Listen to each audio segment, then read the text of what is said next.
Hello, and welcome to another episode of IMO, in my opinion. I'm Natasha Villacis, and I'm joined once again by my two analysts, Jackson and Spencer McKercher. How are you guys? I'm doing well, Natasha. How are you doing? Good, I'm doing great. I noticed there's something a little different about you over there, Spence. You looking dapper. Is it already outdressed? Is that what that was? I'm already outdressed. This is how today's gonna go. I'm trying to compliment you. Someone's a little happy today because college basketball starts. Oh Duke my season God, starts again Duke today. season is back, Someone's baby. a little giddy. Someone's a little in their high. I guarantee it. National championship. We'll see.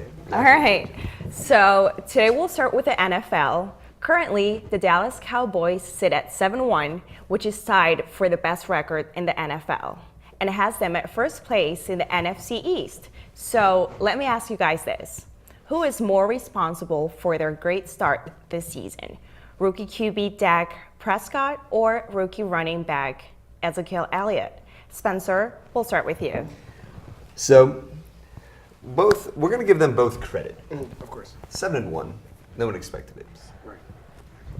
I've talked to people, and they have said that they did expect it, though, just because of what the line has produced and what the defense, if a healthy defense, they just needed a quarterback and a running back. And guess what? They got it. But if we're looking back, I know Zeke is putting up numbers that are unfathomable for a rookie, especially running back. But Dak is running this team as a rookie, and we've talked about it. In the Eagles game, there was times where he looked flustered, but I mean, it's his first primetime game, you know? And down the stretches where it matters. Exactly. That's right. So I think Dak, the way he's composed himself and the way he's gone about his business, I think that the man deserves more credit than Zeke.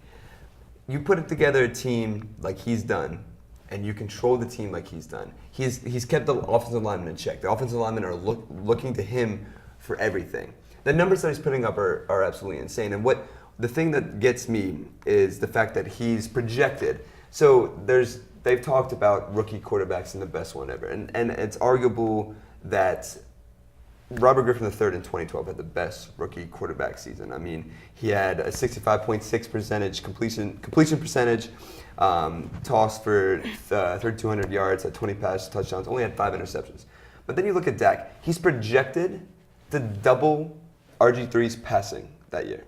He's projected to have a better completion percentage and projected to have more TDs. The man still only has 2 interceptions. But like you did say, he didn't throw a touchdown pass the third week, but he already has 12. 12 and 7 weeks from after that, I mean, that's not too bad. But I think you could even throw Dak in the MVP race. Absolutely.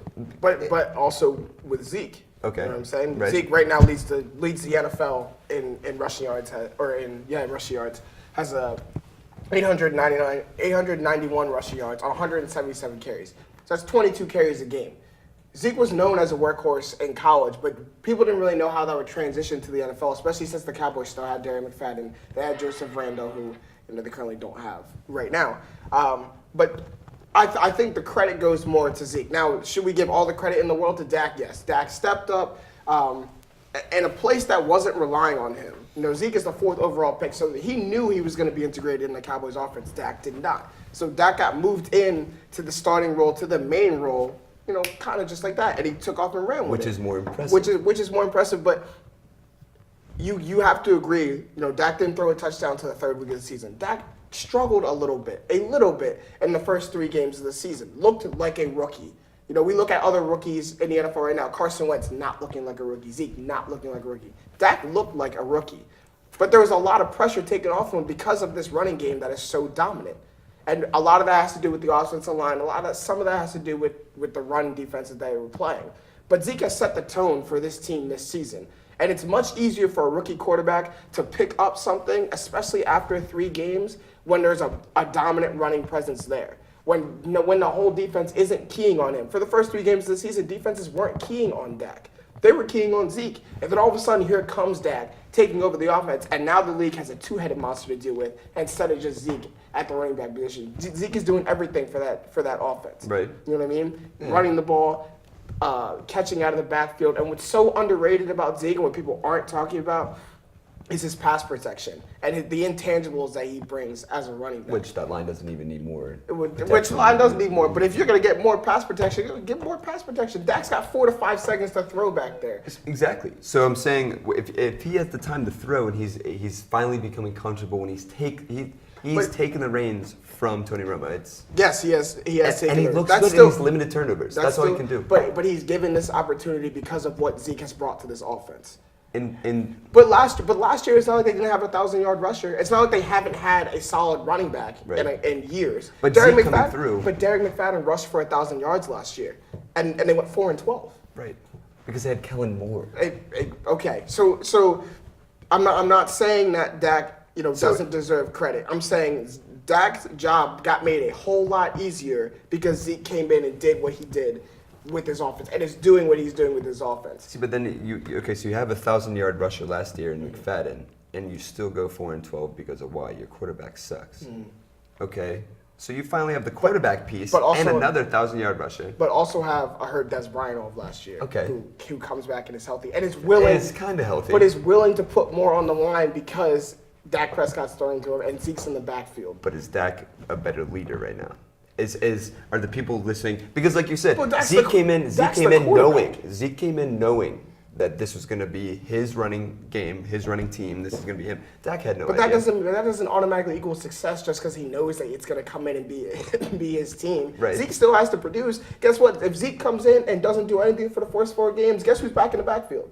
Derek McFadden, right back there. Julius Randle. Joseph Randle, right back there. Okay. Right. So Zeke still has to come in and perform. A lot more pressure on Dak, which is why I think we saw him struggle. Which is more impressive. But more impressive, maybe we give to Dak. Yeah. Who's more responsible for the 7-1 start is Zeke. Imagine if Zeke and Dak struggled through the first 3 or 4 games of the season. Which Cowboys are looking at a 4-4 start, right? And 5-3 at optimal best start. Like we said, they're gonna get their reality check this week when they go to Pittsburgh. Okay, guys. They're gonna be fine. Sticking with the NFL, the Oakland Raiders have posted a 7-2 record, which have them on top the AFC West. So, James, I'll ask you this question first. Are the Raiders a legit contender to challenge the Patriots for the AFC title? Spencer, the Oakland Raiders are a very legit team. One of the most legit teams we have in the NFL, let alone the AFC. They are not equipped to handle the New England Patriots in the playoffs. Whenever they are to meet, if it is in the AFC Championship game, they will lose in the AFC Championship game. If it's in the divisional or the wild card round, they will lose whenever the time comes. And here's why. I'm not focusing on the offensive side of each team, which has been the most impressive, historically for the Patriots, they're an offensive team. And for the last 2 to 3 years for the Raiders, the offensive jumpstart. But I'm looking at this. The Raiders right now are 5th in passing yards, 4th in rushing yards, 5th in points scored. But what hurts them is they're 21st allowing points against. Okay, they're bottom tier in the NFL, which is where the Patriots will hurt you. Now, because of Tom Brady's absence in the first 4 games, the Patriots aren't currently in the top 10 in any offensive category. They're right on the cusp. They're 12th, 13th, 14th. Not in the top 10 in any of them. But they're second in the league in points allowed, 13th in total defense. That's not the Patriots' calling card. Okay? Right. That's not ever the Patriots' calling card. We're seeing their defense step up this year and do things that we don't see their defense do. So if you combine that solid play, keep that solid play into the playoffs against a young, inexperienced Oakland Raiders team, a young and inexperienced Oakland Raiders organization. Like, when's the last time they were in 2002, which they lost to Tampa. So they haven't been in this place in a while. The Patriots do this on a yearly. They do this every year. They know what to do. Right. They're 7-1 and in cruise control, Spencer, in absolute cruise control. And we looked at that remaining schedule. And it's very possible. It's balanced, right? It's very possible that they go 15-1, exactly, and ride all this momentum into the playoffs. Which if they go 15-1, that may be a little detrimental to them. But if they can continue this solid defensive play and then wait for when the offense kicks it into high gear, which they will do in the playoffs, say they won't. They will do it in the playoffs. They will kick it into another gear in the playoffs. Deflated balls or no deflated balls. Right, exactly. If we combine those two, there's not a team in the NFL right now that I can see beating the Patriots. Okay, so I'm gonna start out by saying we're not guaranteeing the Raiders are gonna make the AFC Championship game. No. And we're not even guaranteeing that they're gonna make the playoffs. I mean, they have a tough game. They're only a half They game have ahead. a tough division. That's what Not I'm a saying. tough game, You a have tough division. The Broncos And sit the at 6 and Chiefs. 3. The Chiefs are sitting at 6 and 2. Yeah, The Raiders are 7 and 2, holding a half game lead, and they have to play Kansas City still again. The worst team in that division is the Chargers, who aren't even that are bad of a slowly team. coming Yeah, back are up. slowly getting better. So, but the playoffs aren't a dream for the Raiders anymore. Mm-hmm. It was always, okay, when are we going to get back? Well, guess what? You're 7 and 2 now with a quarterback that could also be thrown in the MVP argument. Isn't it? Right. And just like the Cowboys, that offensive line has been amazing for them. Absolutely incredible. And they've done things that we haven't seen. It's the old Raiders again. The ground and pound. They have Smash Latavius mouth. Murray. Just we're gonna shove it right down your throat. Yep, and and here try to comes stop it. and then all of a sudden here comes a dime from Derek Carr to Amari Cooper, Mm-hmm. who is gonna be the future of the NFL. Give it 2 years, they'll be the future. If they can win the division, which is still very possible, and finish, I'm looking at their schedule 11-5. They got Kansas City again. They have to play Denver again in Denver. It's going to be very, very, very tough for them to win the division, especially if the Chiefs are going to keep doing what they're doing. But if they can make the wild card, they're going to be dangerous, especially as a wild card team, because you know those wild card teams are always going to come out and they're going to play a little harder than the teams that won the division. Mm-hmm. Yep. Derek Carr could win MVP, very possible. I mean, a few weeks ago, destroyed that Tampa Bay secondary. They're averaging 400. Relatively speaking, destroyed the Tampa Bay secondary. The fifth. So you were talking about the defense, and they're worried. The Patriots' defense right now not looking the greatest. They'll pick it back up, like you said, but they're sitting right now fifth in the whole NFL in offense, 401 yards a game, averaging 27.2 points per game, which is also fifth in the NFL. That offense is slowly becoming to click even more and even more. It is the young defense that worries me, though. With such a young defense led by Khalil Mack, it could be tough, especially to stop Tom Brady, Big Ben, you know. But if we're focusing on the Patriots specifically, like that's a top-notch organization. That's Right. one of the best organizations as a whole in Right. sports history. You can't say it's not. So you have a young defense led by Khalil Mack on that left side coming off the edge. Right. You think that Bill Belichick and them don't know who Khalil Mack is? Exactly. What the Patriots are so good at doing is taking away your best on both sides of the ball and making the other players beat you and the other parts of your team beat you. So they won't take away Khalil Mack. Khalil Mack won't have one of those dominant performance games that he's used to having against the Patriots. It just won't happen. He'll have to grind for it. Right. You know what I mean? Right. So who are we looking for on that defense to step up after Khalil Mack? After Khalil Mack fails to set the tone, who's really going to pick it back up after that? It's tough. But also, it's going to be an offensive battle either way. I see that. You know, Derek Carr, Brady's going to throw for 400. Derek Carr could easily throw for another 400, 500 yards. Mark Cooper could have, Latavius is going to have another 100-yard rush game. Again, we're predicting what we both think could happen. I just think it's better to see the Raiders as a better team than what they were for the past 10, 11 years of course. just There's no sitting in doubt. the cellar, just not doing a thing. Right, eating popcorn in January. Exactly. Yeah, just obviously sitting they're a there. better team. Exactly. So, but it's good to see them. The playoffs are still it's not a dream anymore for It's them. an Like as you expectation said, now. it's an expectation Right, now. right. We want to see them. I still think that they contend with the Patriots, though, strictly because their offense is slowly starting to click even more with each week, and I think that they'll contend for an AFC title. Okay. Moving from professional to college football, the new college football playoff rankings were revealed earlier this week. The number one team is no surprise with Alabama. After them, you have Clemson at number 2, Michigan at number 3, and Washington at number 4. Which team, if any, do you potentially see beating Alabama in the playoff, Spencer? Whew. So, I'm a little mad at this college football ranking stuff now. Still mad at it? I'm still mad at it, man. I don't understand how you're going to drop my Florida Gators from 11th to out of the top 25 after losing to a team that only has 3 losses. That's only our second loss of the year. It's not about y'all. You got numerous teams who have 3, 4 losses in the top 25, and we have 2 losses to Tennessee and Arkansas, and we're out. We'll forget about that.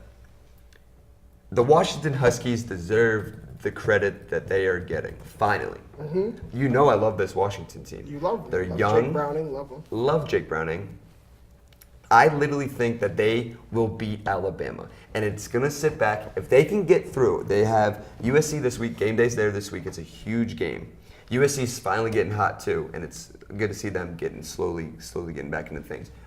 Washington has USC this week, and then Arizona State next week, both games at home, and then they go to Washington State, who is slowly and quietly just sitting there, undefeated in the Pac-12 still. And that's going to be, the winner of that game will go to the Pac-12 championship game. So we're talking, it's going to be your typical, from 2014 I guess it was, when Ohio State beat Alabama. Ohio State came out of nowhere. They were 16th when the first rank came out. Washington is already established as a top 4 team. I literally think those 4 teams will be the 4 teams that will make the playoffs, strictly because unless Ohio State beats Michigan, which is definitely possible, then we have a whole other mix to worry about because they're both sitting there with 1 loss and Ohio State could sneak in.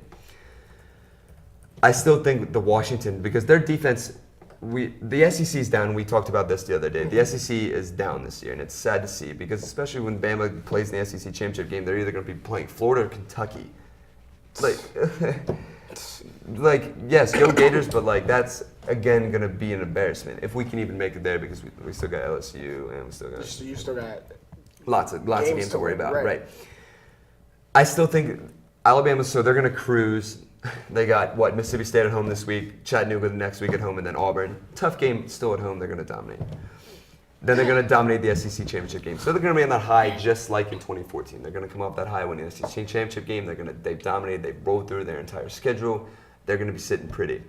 Then all of a sudden here comes Washington, coming off hopefully a Pac-12 title. Jake Browning arguably in the Heisman race, but that's Lamar's to lose. The confidence that Washington's going to have, especially with such a young defense, they're going to come out and shock Alabama, strictly because that defense, Bama hasn't seen, and it's so weird to say, they haven't seen an SEC defense like Washington's right now. SEC defense is down this year. It's down, and it's sad to see. It really is. But Washington's defense is putting up disgusting numbers. Their offense is putting up 50 a game. I think that's going to be the biggest threat to Bama, and I think that they're going to do it. I think they're going to shock the world. As long as they can get there, though. If they can get there, they'll be fine. Realistically, I don't see anyone beating Alabama.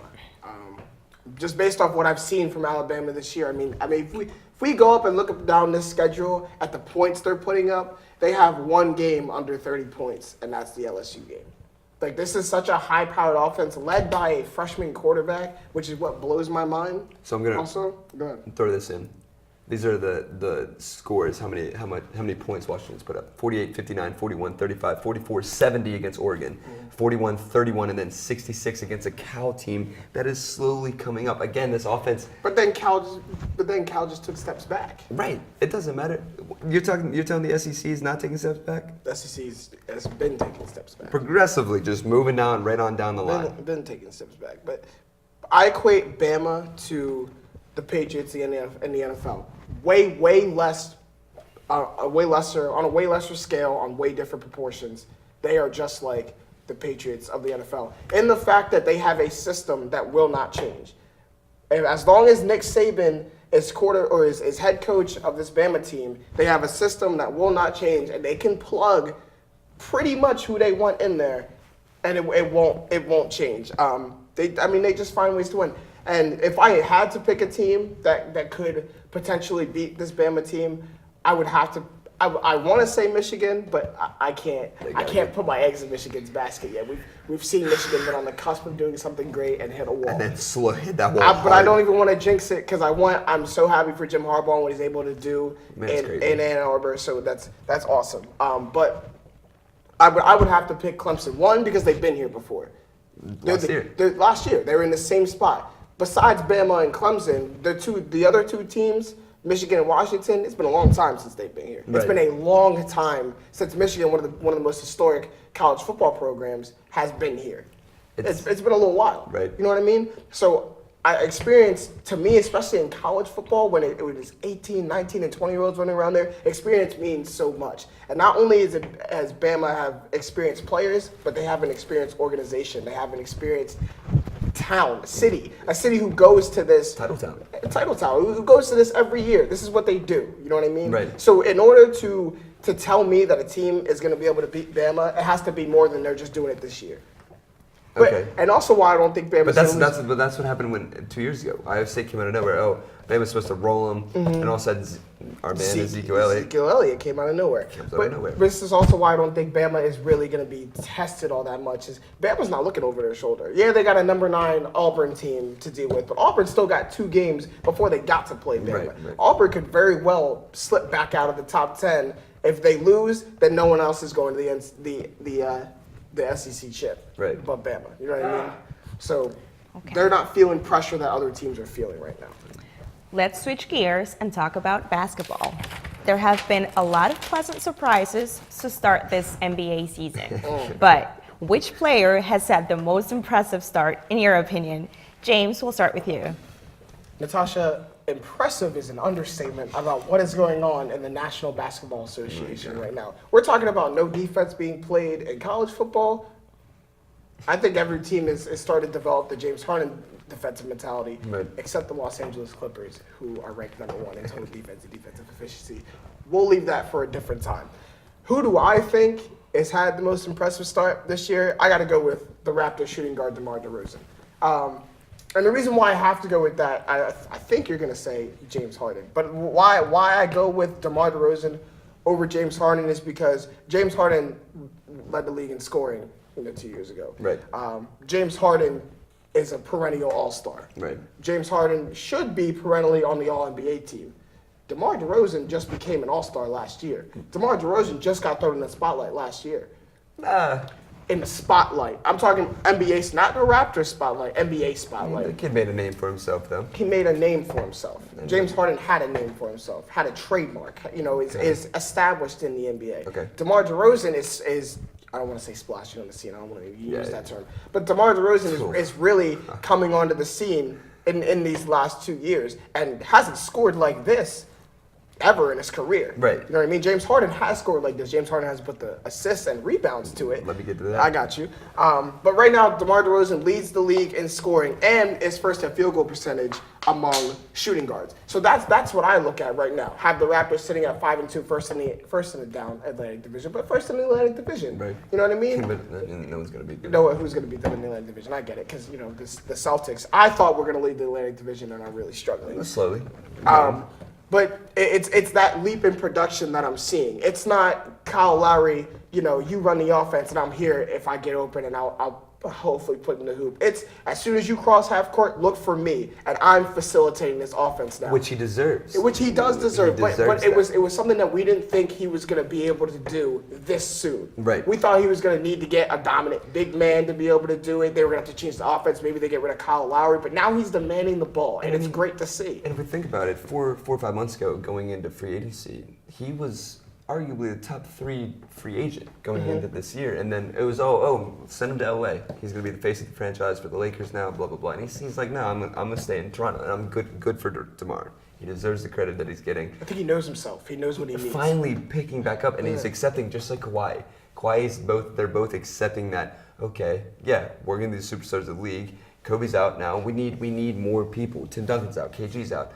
Those superstars, it's a recurring cycle. Okay, they're out. We need to step up. And Kawhi Leonard and DeMar DeRozan both are stepping into that role. But it's stuff that you see that won't show up. Excuse me, on a stat sheet. Right. If you watch, I watched their game against the Thunder, which was their first impressive win of the season in OKC against a real hungry Russ at the beginning of the season, out to prove the whole world wrong. They go in and DeMar takes over the offense and really sets the tone early. But in previous, if we're talking about taking over the offense, though, yes, James Harden did it. But James put him Harden at point guard. Mike D'Antoni is such a genius. It's just his teams genius. But his teams can't play defense when it comes to playoff time. That's his problem. So if he's such a genius, why can't he get his teams to play defense then? If he's such a genius, he's an offensive genius. He is. Not even an offensive genius. You're gonna put a player who's now facilitated so many options, because last year James Harden would come down, automatically Patrick Beverley would look for James Harden. First look, gotta go get the ball to Harden. So what did he do that's so different? All he did was just take away Patrick Beverley, throwing him the ball. Go away. What's Here, the James, difference? bring the ball down. They're still not winning games. They're still not winning games. They still. The Spurs.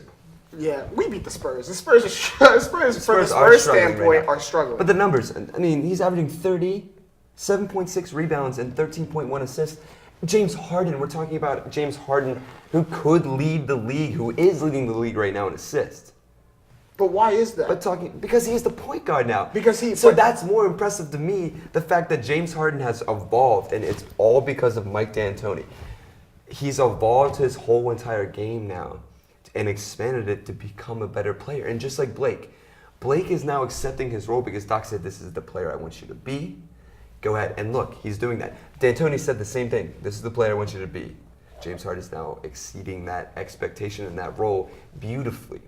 Right? Why I say DeMar is more impressive than that is because no one had to come to DeMar and say this is what I want the player to be. DeMar went to Rio, won a gold medal, and like many of the didn't do anything. But many of the gold medal winners came back different players. DeAndre Jordan came back a different player. Okay, yeah. You know what I mean? They found You know themselves in Rio. Coach K. Coach K, sure. Go. We'll give some credit to Coach K. Probably said, here's what I see in your game, and here's what you can bring back to the States. And DeMar DeRozan came back a whole different player, came back more tenacious, came back more aggressive, came back with a versatile game and a way bigger repertoire. Now he doesn't just slash to the rim and dunk. This man's shooting threes. This man's pulling up at the elbow. Right. This man's hitting back to the basket jump shots. But that's why I say it's more impressive than James Harden. He's coming out with things that we didn't think was his. But we knew this was in James Harden's repertoire. You know what I mean? We knew this is what James Harden bring. We didn't know this is what DeMar DeRozan could bring. 13 assists and will lead the league in assists. Mark my words. We'll give it to the All-Star break. We'll know who led the league in assists by the All-Star break. Well, that's all the time we have for today's episode. Make sure you check out the YouTube page, In My Opinion, for all our episodes. For my two analysts, James Jackson and Spencer McKercher, and their brilliant opinions, I'm Natasha Villacis. We'll see you again next week.